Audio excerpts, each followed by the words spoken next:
These are the oldest stories, online at oldeststories.net. When we last left David, he was a warrior, but not a king.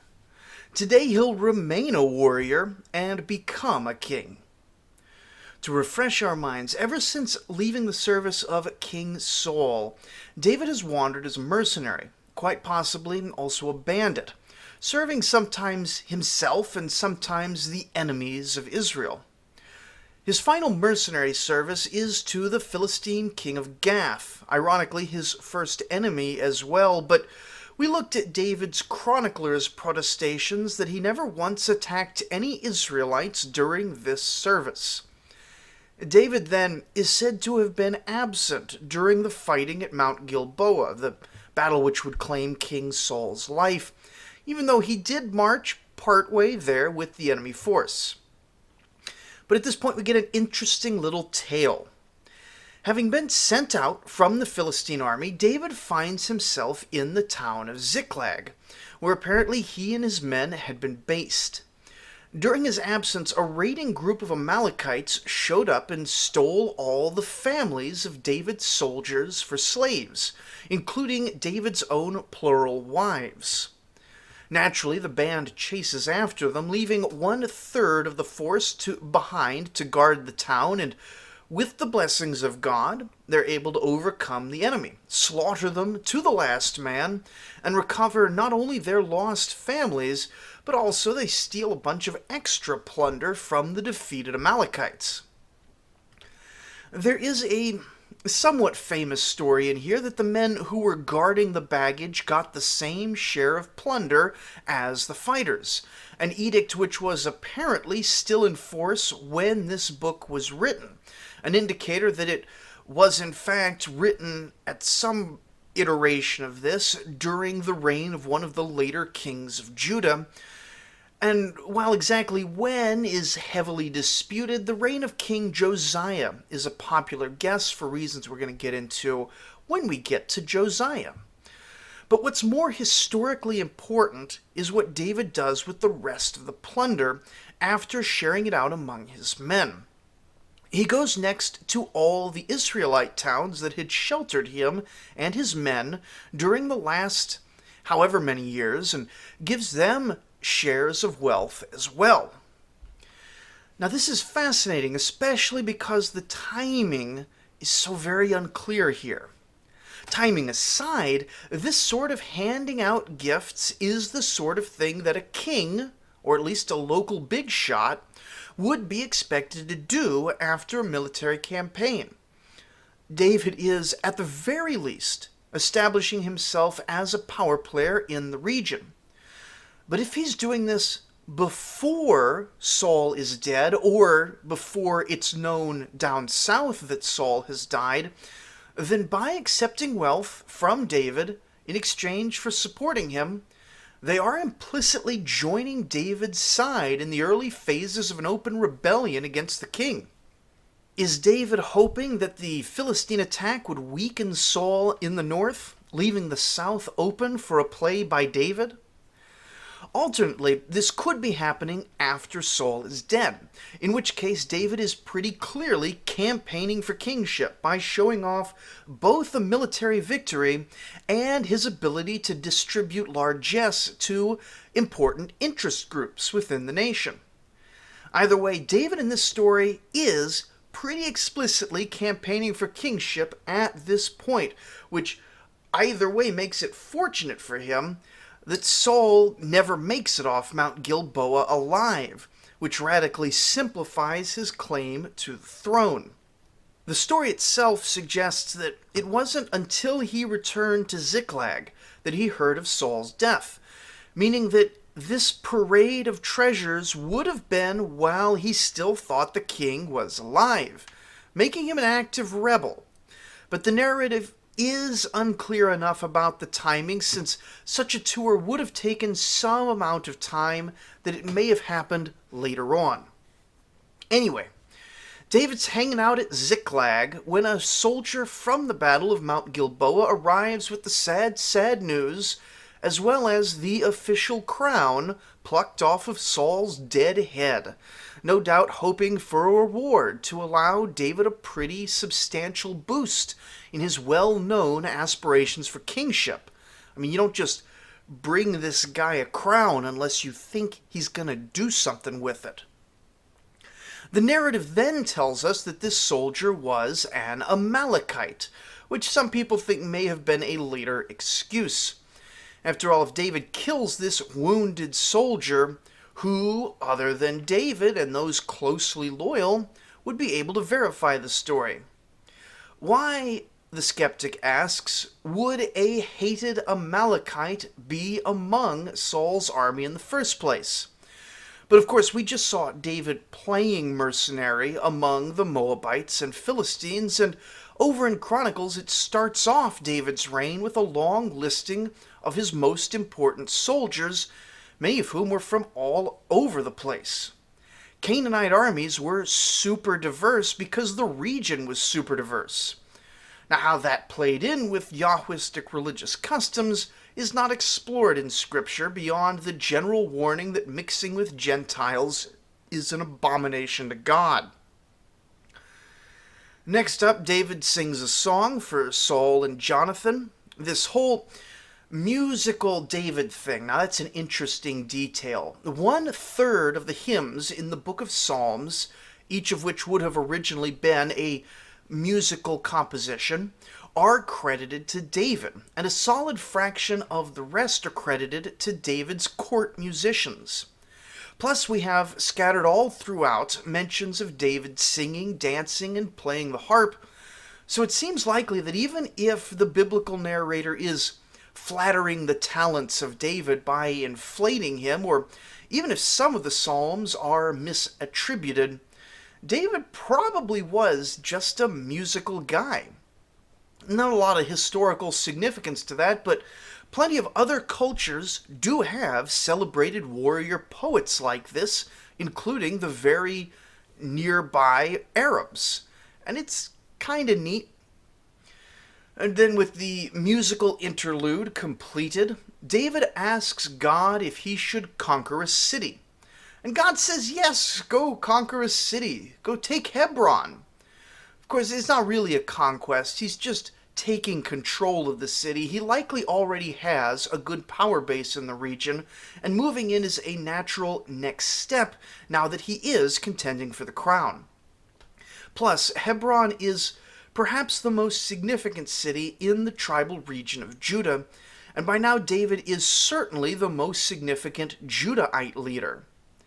But the form of David asking is indicative of how omens were often asked of gods in the Near East.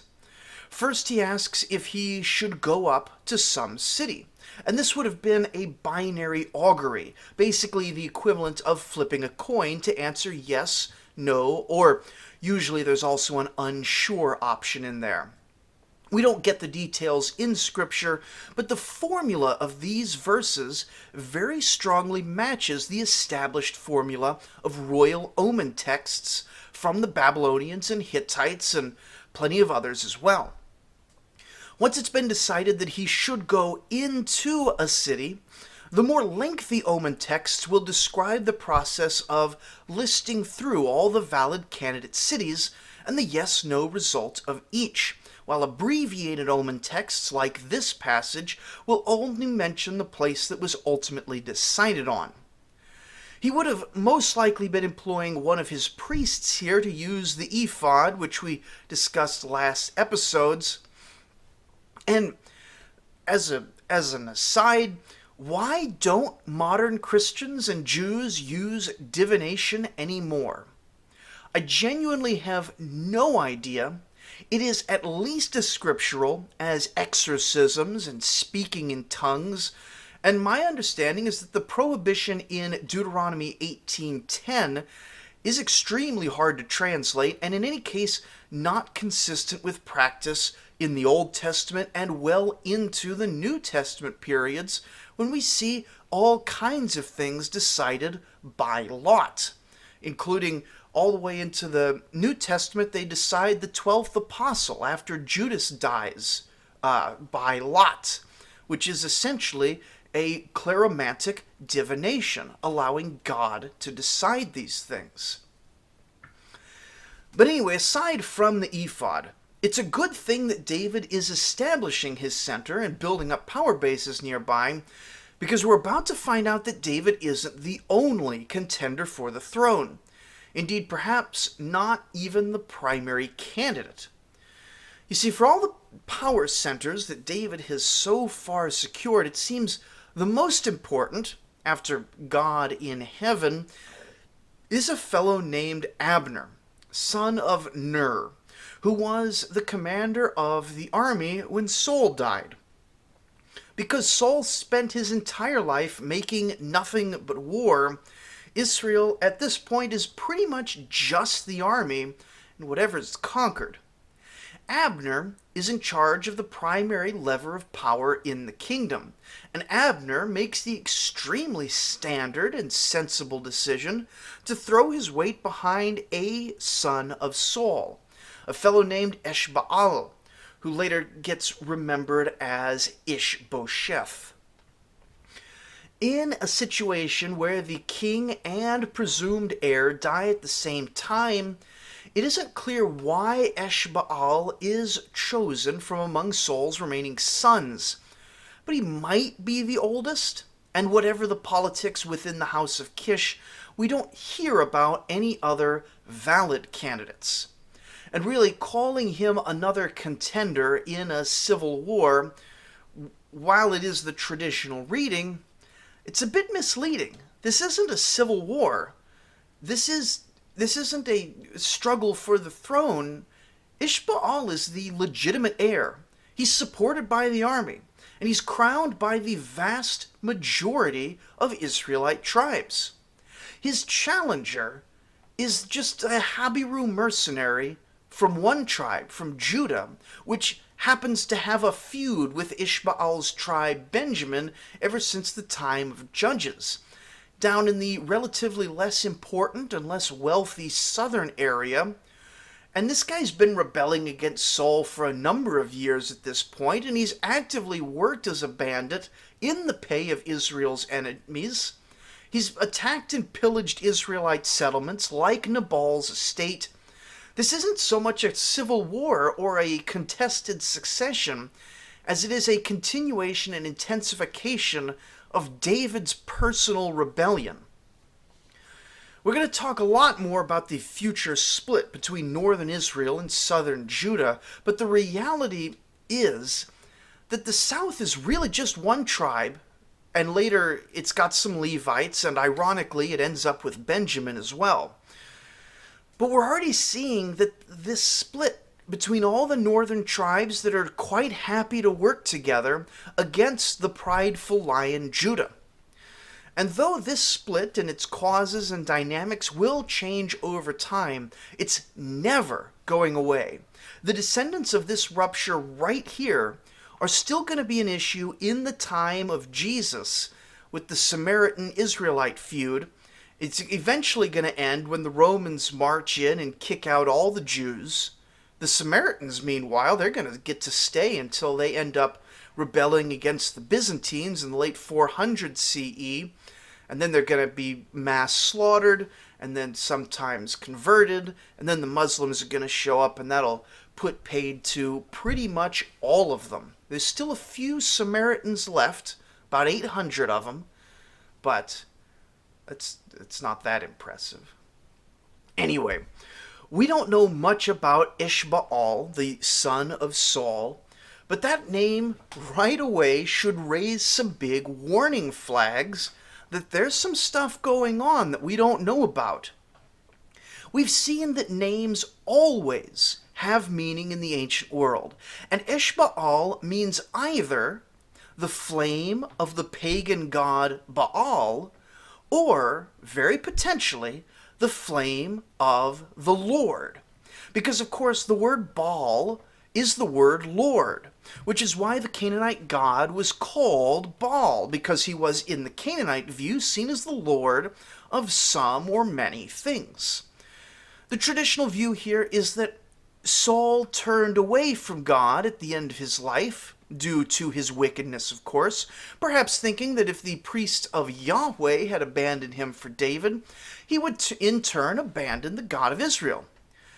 Except we don't actually ever see Saul rejecting his faith. We're never told he worships Baal.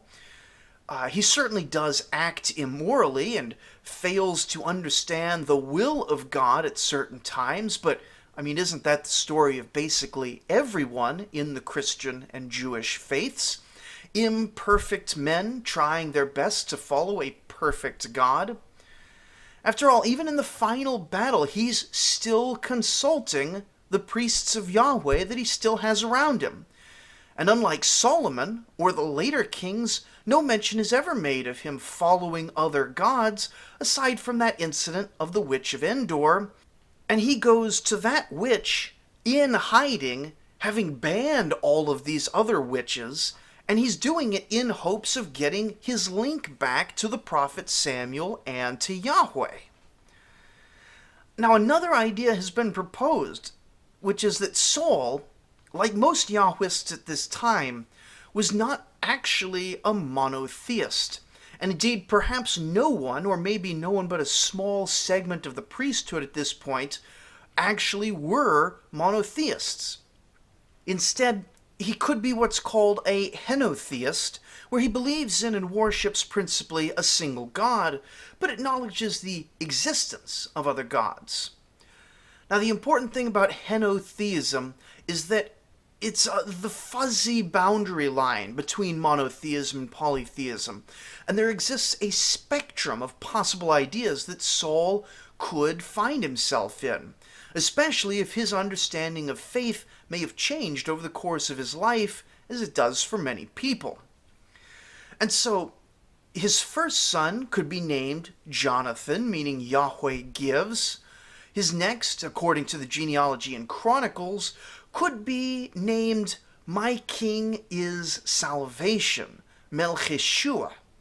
The third could be named Fire of Baal, and the fourth could be named Abinadab, Father of Nobleness, or perhaps My Father is Willing. And of course, Jonathan himself would have a son named Baal, which is either Baal contends or Baal is my advocate. And so, this could have been a whole family of good, faithful Yahwists, but who also sought after Baal from time to time, rather like someone who, we could say, religiously watches football every Sunday, but then also goes to a book club once a month, because there's more to life than just football. A third possibility is that the Baal referred to in Meribal and Ishbaal is the same Lord that appears in capital letters in your modern Bible. Lord, as a title of Yahweh, may have been, in some Israelite traditions, especially in the north, considered a valid epithet for the one and only God of creation at certain points in history. We already discussed this with the golden calf imagery, but the idea of Yahweh as Lord is a natural enough one that we have it here in English. Except in the Canaanite languages, Baal was also already the title of various Canaanite gods. Syncretism, where one god takes on the attributes of another, was already extremely common in the ancient world, and Baal especially had a tendency to, eat other local gods in syncretistic terms. And in fact, there is some speculation that Yahweh syncretized successfully with the Canaanite god El at some point, and may have been in the process of syncretizing with Baal as well, who also had bull imagery. And so Ishbaal may have been a name selected by a father who genuinely thought himself to be a faithful worshiper of Yahweh, just picking another title for him, the way we today might use Lord, Heavenly Father, or God interchangeably in prayers. But of course, Baal did not end up syncretizing with Yahweh, at least in part because at some point this was vigorously opposed by some part of the priestly factions. Obviously, during the time of Saul and David, the word Baal could be spoken in polite society, and people could invoke the name of the god in naming their children, whether they meant a syncretized Yahweh or a separate Canaanite god. And then by about 400-ish BCE, when the chronicler was writing, the word was apparently usable again because we see it in the genealogies. But for some reason, during the writing specifically of the book of 2 Samuel, because we don't see this happening anywhere else in the Bible, the very word Baal became taboo for everything but place names.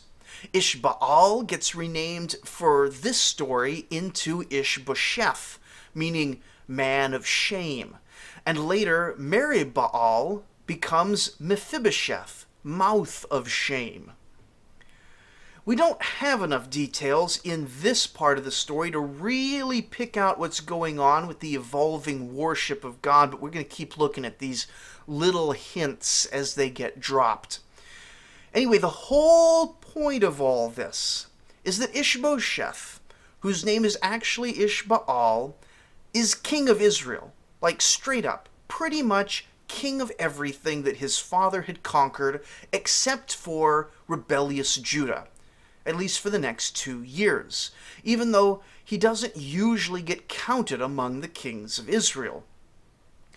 We hear almost nothing about his actual reign, though, and nearly the entire section of his story is actually focused on the general and kingmaker Abner. Once it becomes clear that there will be some sort of armed struggle, David's general Joab and Ishbaal's general Abner meet at Gibeon with armies at their backs. They begin by having a contest of champions, but all the champions kill each other, so then they just have a regular battle anyway. The battle is vicious apparently, but the Judahites are victorious, and Abner and his men are routed. Joab and his brothers pursue to cut down the fleeing enemies and take Abner's head, but Abner stops, turns around, and gives a speech about the futility of war and the misery of killing, and they all pretty much just agree to get along for a while after that. Interestingly, the text notes that David's army took 19 casualties and Abner's army took 390, which is not terribly unreasonable for this sort of small-scale warfare. Then more fighting ensues, probably at a relatively low level with extremely low troop counts. Over time, Abner is becoming more powerful in the north, and a rumor circulates that Abner is sleeping with one of the royal concubines. And Ishbaal gets mad at Abner, driving him down to Hebron where David is holding court. Now, following this, we get some drama. Abner secures David's former wife, Michal, from Ishbaal. Then he joins David's cause. Then David's general, Joab, kills Abner in a family feud. Then David composes a song for Abner because this could have been a major diplomatic incident, but fortunately, two people with unclear motives sneak in and assassinate Ishbaal while he sleeps. And then to show that David was not involved and definitely didn't hire those assassins, David has them executed and buries Ishbaal in David's capital of Hebron. And this is where, more or less, we move from one source of information to two sources. The account of David in Chronicles skips over a lot of the political wrangling and personal drama of David's career. That would be the fun, meaty bits, to instead focus on listing names of people and religious events, which, let's be honest, are far more important. Long lists of names may be boring, but this is how political careers get made or broken in the 400s BCE when Chronicles is being written. But it's still significant, and we're going to be using both in parallel. Written maybe 200 to 400 years after the Deuteronomist, who also wrote Samuel and Kings, it may be drawing at least in part on what we now have in the Bible, but it's clearly also taking some set of court records, which existed back then, but which do not exist now. And so it's a valuable second witness, largely independent and sometimes conflicting. It begins with David being acclaimed king of Israel in Hebron following the death of Saul, and then the next event in both accounts is the conquest of Jerusalem. Now it appears that David has ruled over Israel from Hebron for 5 years, with the 2 years before that being that contested period of rule. There isn't much detail given for the conquest of Jerusalem. In the Samuel account, it mentions that the Jebusites taunted the Israelites, so David ordered their heads chopped off, or other translations say ordered them attacked from an underground shaft. The language is apparently quite difficult here. The Chronicles account tells us that Joab, who's the one who killed Abner just a little bit ago, was the first over the walls, or potentially the first through this underground shaft, and thus accorded a position as army commander. This is a bit puzzling chronologically, as Samuel had Abner killed by army commander Joab prior to the capture of Jerusalem. But this sort of minor confusion is something we find all the time in ancient records, and usually can't do more than shrug and wonder about it. And sometimes there's a clever solution for how they're both right, like maybe Joab had been disgraced after the killing of Abner, and this is how he regained his generalship. But more often, just one source has the chronology wrong, because that happens in ancient records. Anyway, it's clear why David conquered Jerusalem, pretty much because he was conquering everything nearby to expand his kingdom. What's not clear from the text is why David moved his capital there.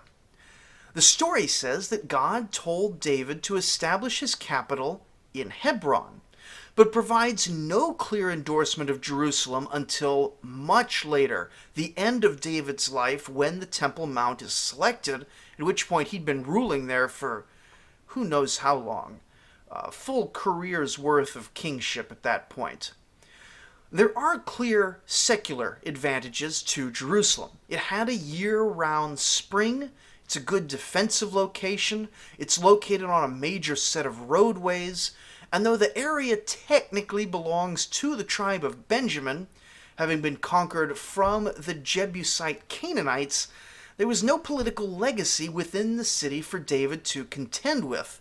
In Hebron, there were generations of Jews of all kinds that would have had their political histories, but this is basically a new city. Now, religiously, it's long been believed that Jerusalem was the same city as Melchizedek's Salem, the home of the high priest that Abraham met with way back in the patriarchal age, so that may have also been a factor if that was believed during the time of David. It may be that the writers of both Samuel and Chronicles just took for granted the specialness of the city, and simply forgot to include the details here. But anyway, having conquered the city and made it his capital, we transition into a new phase of the narrative, one in which David's history is summarized by topic rather than chronologically. Now, this is actually extremely typical of Near Eastern royal accounts, and though some literalists complain about interpreting it this way, we actually do plenty of modern history topically rather than chronologically from time to time. And so first up, we hear about his construction projects, which in traditional Mesopotamian narratives feature quite prominently. But given the relatively limited resources of Israel, David probably had far fewer opportunities to boast here. Now, he fortifies the city. He contracted to King Hiram of Tyre to supply luxury materials to build the palace.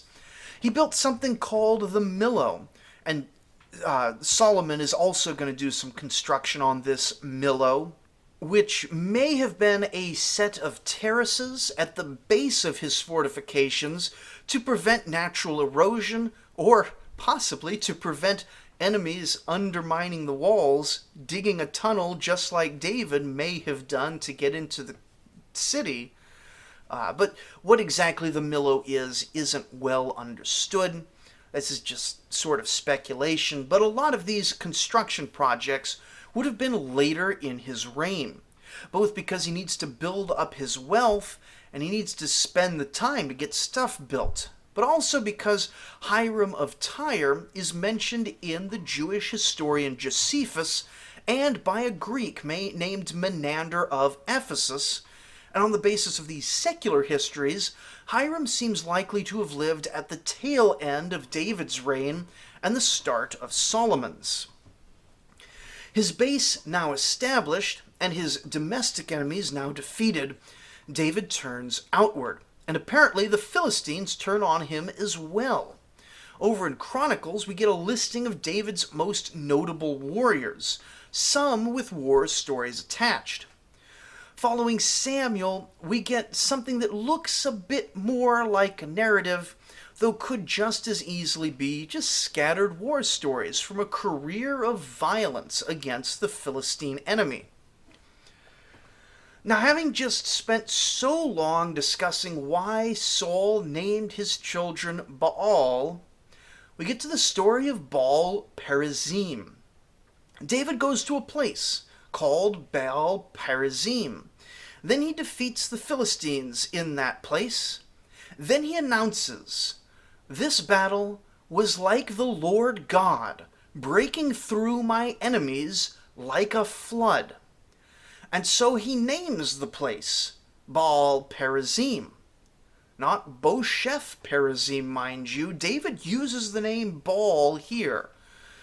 The meaning is either the god Baal breaks through, or the Lord, that being a title for Yahweh, breaks through.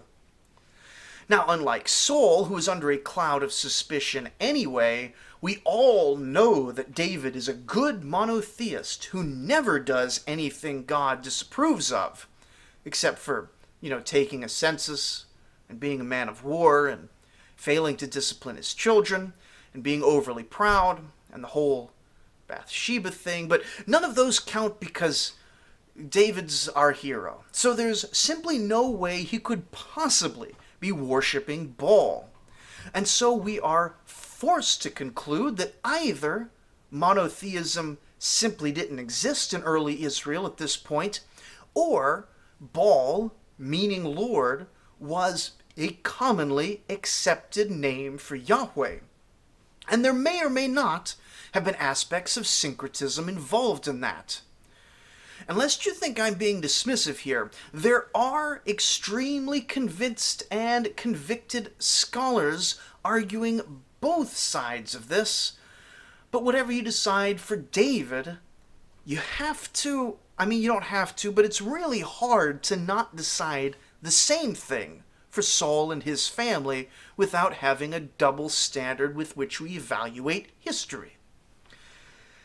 Next in our topical list, generally assumed to have been pretty soon after the conquest because that's what makes David seem most pious, is the tale of the Ark of the Covenant. I will say some people do put this very late in David's career, but we're just going sort of in order. Now, the Ark has been sitting in Kiriath Jearim at this point, which is another Baal connection. The city had originally been called Kiriath Baal, or City of Baal. But when Joshua conquered it, they changed the name to Kiriath Jearim, or City of Woods, a much more neutral name, far less pagan, probably. Woods are actually sometimes pagan holy sites. But I don't know. And yet for some reason, though the chronicler still refers to this town as Kiriath Jearim, the book of Samuel, much closer in history to the events mentioned, calls it Baal Judah, which could either be translated the god Baal of Judah or the lords of Judah, definitely in the plural, though the question of God and grammatical plurals has also been debated for a very long time. I'm sure you can see the issues here, though, related again to why the ark is at a place which may or may not be named Baal. Anyway, David wants to move the ark from this questionably named place into his new capital, for what I hope are obvious reasons. However, in his haste, his Levites don't follow instructions correctly, and one of them dies. So they pause for 3 months and then try again. Now David, this whole time, is singing and dancing for joy. Not those 3 months, during the movement phase of the Ark of the Covenant. Apparently now, while David is singing and dancing, he's apparently quite like me. He danced with far more, shall we say, enthusiasm than with talent, which is fine in the eyes of God, but mocked in the eyes of his wife Michal. And after that, Michal went from favorite wife to least favorite wife, and never bore any children. As the wise philosophers, men without hats, once said, because your friends don't dance, and if they don't dance, then they're no friends of mine. After this, David gets permission from the prophet Nathan not to build the temple, giving the favorite king a pass for neglecting on what would have been a basic duty for any other Near Eastern monarch to erect and patronize temples. He does, however, organize and patronize the Levites and the tabernacle, which may well have counted in the eyes of the general public. Then David wrote some hymns and some prayers for the occasion. Then we learn more about his wars. Again, we shouldn't see this as a chronological account so much as a listing of victories and probably an omission of all politically inconvenient defeats. First, he defeats the city of Gath, and really his back and forth relationship with that city is an underappreciated tale. He builds an initial reputation fighting Goliath of Gath, then ends up as a Gathite mercenary and a Gathite vassal, then abandons them, and then conquers them. Now there's the seed of a good movie here. Anyway, his next target is the Moabites, and we hear the fun story that, one time after a battle, the Moabite army had surrendered, and so David split them into 3 groups. Then he murdered everyone in the first 2 groups of bound and helpless captives who had surrendered. Chronicles doesn't include this story, but does mention that David really wasn't worthy of building the temple because he was a man of war. Now after that, David goes to war against the northern Arameans, the same guys who have been vexing the Assyrians around the same time. We saw that back in episodes 101, 102, and 104, which, in fairness, is quite a while ago now. But we do get some impressive numbers here. They're a bit hard to evaluate, like all of our numbers here.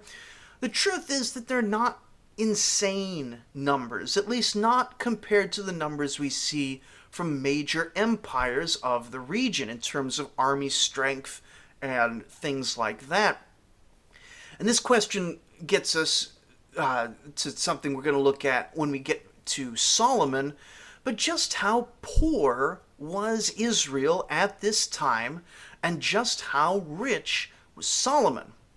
Archaeology is giving us strong indications that any United Kingdom in this period would have been relatively poor by the standards of the late Bronze Age.